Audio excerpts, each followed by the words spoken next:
but it's on that board.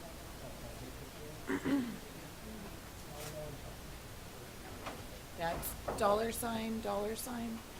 Capital B, and it's Burnet, and capital C for county.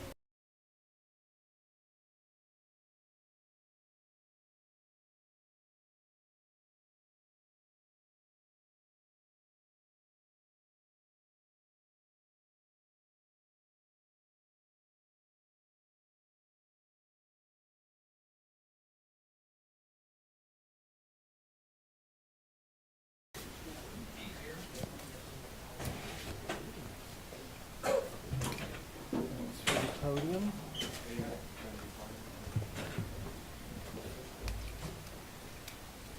We're good.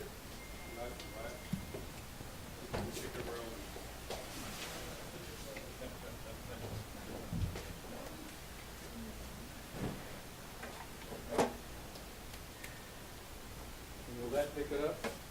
Or do you have one more? He can send it here. Do you want me to wipe my Is glasses? that across Central Texas? It's $sign. $sign. 6 counties. You mean to type it in, please?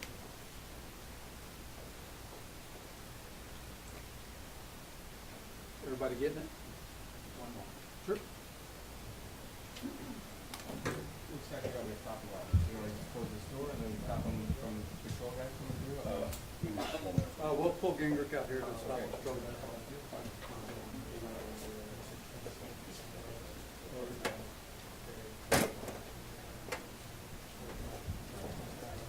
You may can we pull your flag? Oh, yeah, you go. Yeah, Brett.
The one down south is the chief, fire chief, and it's in a pretty remote area, which makes it hard to get to.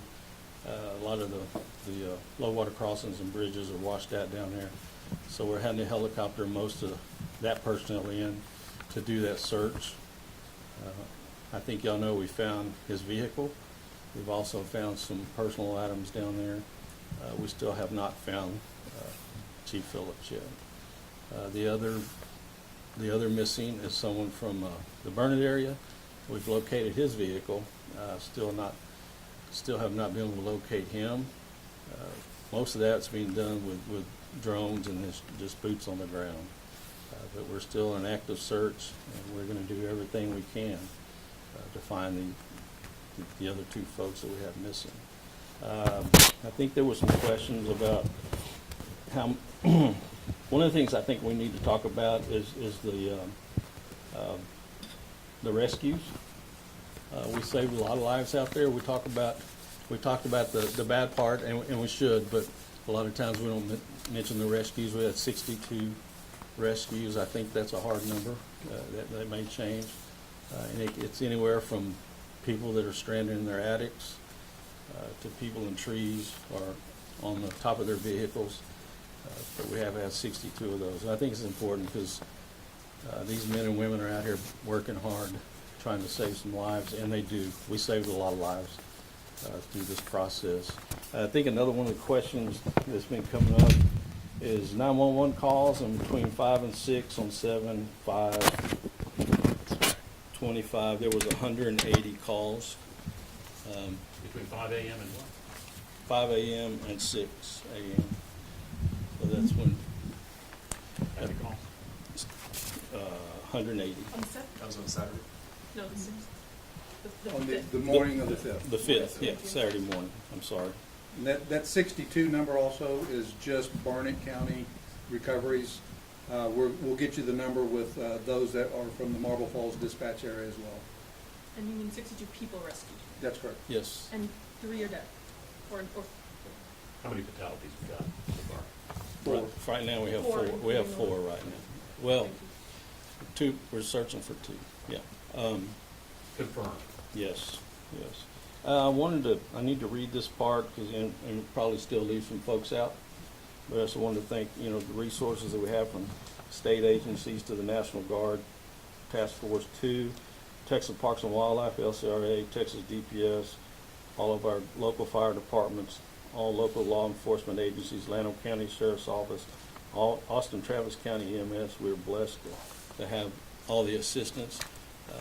I've met people from all over the country that come in and serve in these instances, and it's overwhelming. I know you hear that all the time, but to actually see it in action is kind of overwhelming.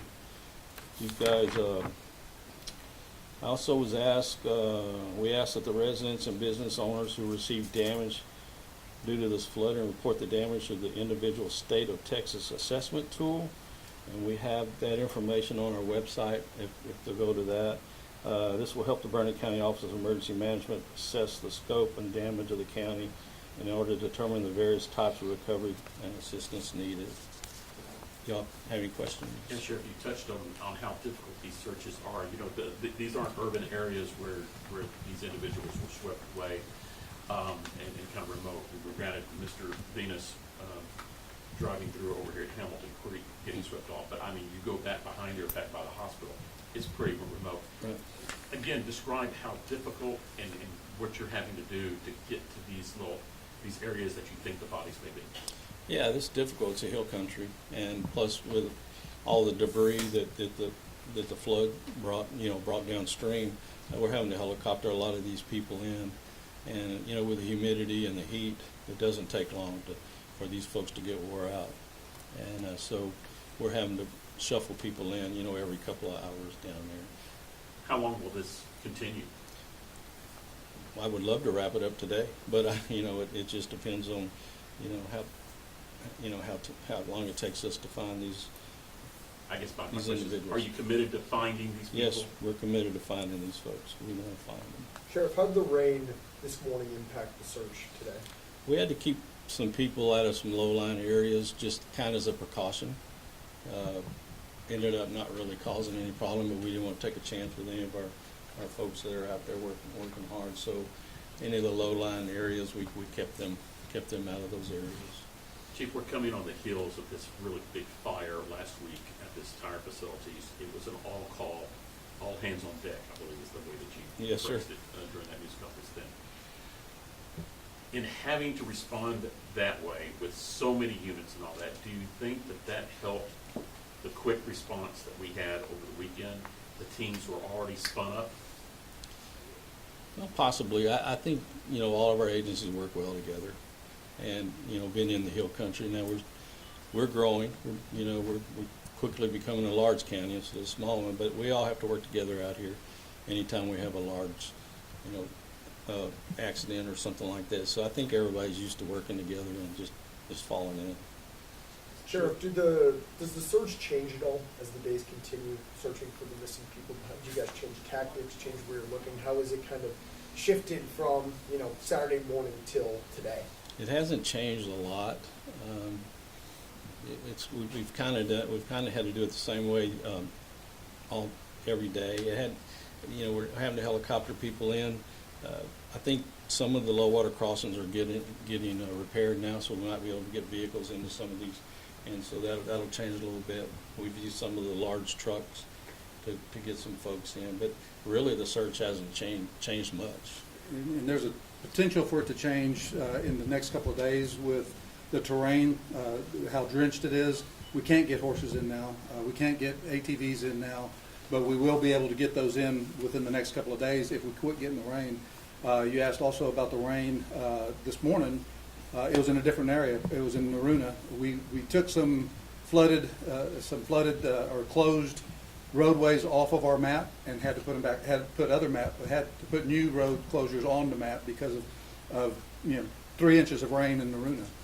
So it's constantly changing, but we're waiting. We've got ability to get horseback. We're searching now with dogs, with foot and drone and air is primarily the key. But those closures out in Maruna this morning didn't change any of our process up here. Your closures, I understand a lot of them, there's a lot of bridges with debris and stuff over there. Do you have any bridges that are just flat gone, that aren't going to be restored that quickly just by removing debris? We do. We have a couple of bridges that are destroyed. The Cow Creek one is going to be probably the most difficult because that's on FM 1431, and that's a main thoroughfare trying to get from here to Cedar Park to Austin. We also have one that's on which one was? Well, we got two on 243 north and south. Right. That the TxDOT is working on today. Yesterday they worked on they have one passable for emergency vehicles on 1174 and 1431. Yeah, I think 1174 is another one that's going to be a big problem for it. It carries a lot of traffic. Park Road 4 at US 281. It's not a bridge, but the road is washed out there, and that carries a lot of traffic for us. So, yes, sir. Sheriff, I believe you said one person's body was recovered today. What can you tell us about that person and where were they found? Yeah, we're not releasing any names at this point. At Travis County actually recovered that person. Is that our missing teenager? Yes.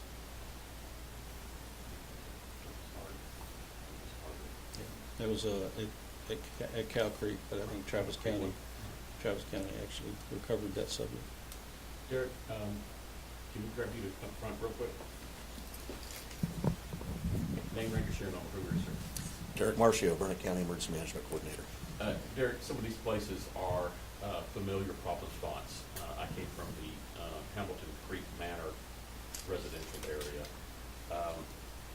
Is it time for the county to rethink these hotspot locations?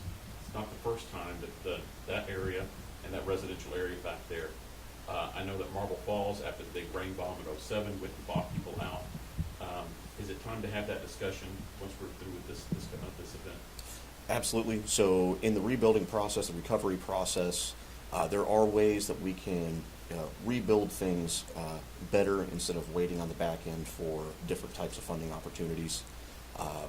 So we are exploring those opportunities now. As we move forward and actually get these places completely recovered, we'll be, like I said, we will be making sure we're coming back into a better situation than we went into. What are the next steps moving forward for the county after sustaining all this damage? Where do you guys go from here?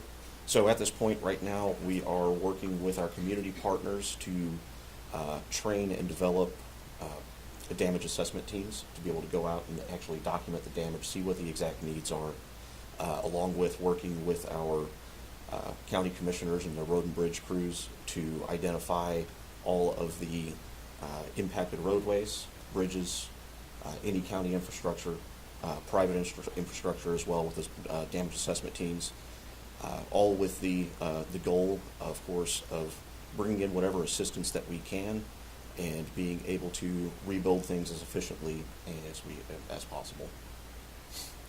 Beyond that, of course, community support. Next thing, of course, would be agricultural support, especially with livestock. We've started that process this morning. More information to come as soon as that is actually set up. It's been in process for about the last couple of hours to make sure that we have the proper personnel in place to be able to track those damages. Donations management will also be another piece. We're working with the Arc of Highland Lakes for all donations and community support. So they will be the basically the central organization for any donations coming into the county. But at the same time, we ask that anybody who is trying to bring supplies to double check with the Arc of Highland Lakes. Their information can be found at arcofhighlandlakes.org or reached at 325-423-3662. Just so that we don't create the usual secondary disaster of donations. We want to make sure that the donations that we are getting are what is needed. And monetary donations, of course, always sometimes work better, just because we can actually use that money to actually buy the things that we need. And that is also through the Arc of Highland Lakes. I've seen a lot of volunteers showing up, just people just, like we were at the RV park and people were just showing up, ready to help. What do you want to say to volunteers who do want to show up and help, given what you just said about being overwhelmed with donations? What about volunteers? What would you want to say to them? So at this point, we really do have, I would say, enough public safety personnel who are trained in how to do search and rescue. We would much rather stick to that route so that this way we can ensure the safety of all responders who are conducting these search operations. Beyond search operations, like these people were showing up to help clean up and clear debris and stuff like that. At least when it comes to debris cleanup, I guess from that very specific area, realistically, try to leave this to the professionals. And if you are going to help with any sort of debris cleanup, make sure you're checking in with an organization like the Arc of Highland Lakes, who is putting together those types of teams. So for people watching this, it sounds like the Arc of Highland Lakes is, if they want to help, that's their That's going to be our central coordination point for community resources. When it comes to emergency alerts, I spoke to multiple people today. So the first thing they heard was people rapping on their doors, rapping on their windows saying, hey, your house is flooding. What sort of systems do you guys have in place? So we utilize, of course, Warren Central Texas. Beyond that, of course, because of how bad the flooding was, National Weather Service was issuing flood emergency alerts. Those alerts go through the wireless emergency alert system, which is a part of the federal government's integrated public alert and warning system. So those alerts were going out very often for any specific evacuation requests. We were doing that, but mostly we just wanted people not to move. So we did send out a few alerts in the early stages, basically to stay off the roads because we knew they were dangerous. We were having a lot of water rescues, especially in the early morning hours of July 5th. With that, basically it was stay home unless you had to flee. That was the message that we were putting out originally. And until everything subsided, that tried to hold true. With an event like this that's happening in such early hours where people may not necessarily be near their phones, is there any additional steps you could take? So, I mean, aside from knocking on a door, that's about as far as it goes. Because I know, even like myself, my personal phone goes into, a do not disturb mode for overnight. Now, my county phone doesn't, but my personal one does. So the only advice that I would give, at least in the aftermath of this, is make sure that you have those wireless emergency alerts activated so that at least those can go through, because we can always request for alerts to be sent out through that venue as well. But a property buyout in these hotspots, just to confirm what I was asking earlier, that is a logical next step, just to get away from like Hamilton Creek. It's like, come on, this is over and over again. It's a definite option. Could you tell us more about the areas where you saw the most damage and how this compares to previous floods that you've seen?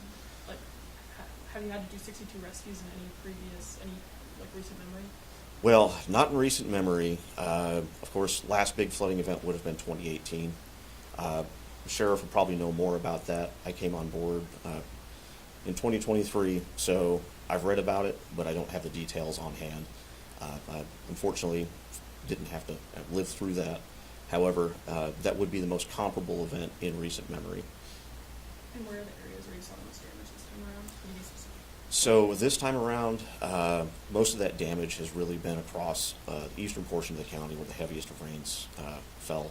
So basically here from city of Burnet on up into the Lake Victor area, on over into kind of east side of Bertram, all the way down 1171, or I'm sorry, 1174, down to 1431. Jeff, can I get you one more to wrap this thing up with these rescues? Sure. And how amazing, we're talking about 4 confirmed fatalities. It could increase by 2, maybe not. Right. But this could have been a lot worse if not for some of these rescues. Can you give me a couple of ideas of what these first responders did and what they found and how they saved these people? Right, yeah, so I was speaking of earlier is there was, I think, 62 rescues, and it was anywhere from people being in the attic of their homes to being on top of their houses or in trees or on top of their cars. And so a lot of times we skip over that. We don't talk about the rescues, and so this could have been a whole lot worse. Had we not had had those people out there, risking their life trying to save lives. That it could have been a whole lot worse. I'd like to talk a little bit about the flood. The 2018 flood was mainly out of the river basin. The Llano River came down like more than this weekend. When we first were talking about this flood or this event, that's what we were talking about, was the Llano coming down. Now the people along the river are kind of used to these things, and they prepare for it, and they were prepared for it. But the separate event was all the rainfall, and in the hill country, a lot of these dry creeks that you see out there, they become raging rivers with water coming off the hills and all that. So it was kind of a combined. It was almost two separate events that they came together on this. So I think that's what made this bad. The river, Llano coming down, backed some water up into like Marble Falls and stuff like that, and then we added, the rainfall, the runoff from the rainfall, and it was kind of like a perfect storm. Just one last question. Could you talk about whether you believe this was preventable in any way on a personal level, on a collective level, and what steps the county will take to look into that? No, I certainly don't think it was preventable. I mean, we had the death. I mean, sorry, not the weather. Yeah, I can't control that. So I don't think it's preventable. And like I was speaking, and anybody who's been in the hill country very long knows that we get water running through these canyons and stuff, and it's just like raging rivers. So I don't know. It seems like these things always happen in the middle of the night, which makes it worse. The Kerrville event, it was dark, and it just seems like it always turns out that way. But I don't see how we could prevent it. I don't say we could put any blame on anything. Mother Nature's kind of hard to handle sometimes. Yes, sir. Can you share a little bit about how some of these missing folks, were they trying to cross at low water crossings? Were they just out and about? How did some of these people go missing? Yeah, I two come to mind that I know of. The other ones I don't really know how they got. A lot of time when it's dark like that at night, you can't tell the difference in pavement and water when you come up on these low water crossings and if a bridge is out until it's too late. And so in 2 of the cases, they just drove right into the water, and we're just assuming that they didn't even know it was there until they were in the water. Anything else? Chair. Thank you all. Thanks for coming.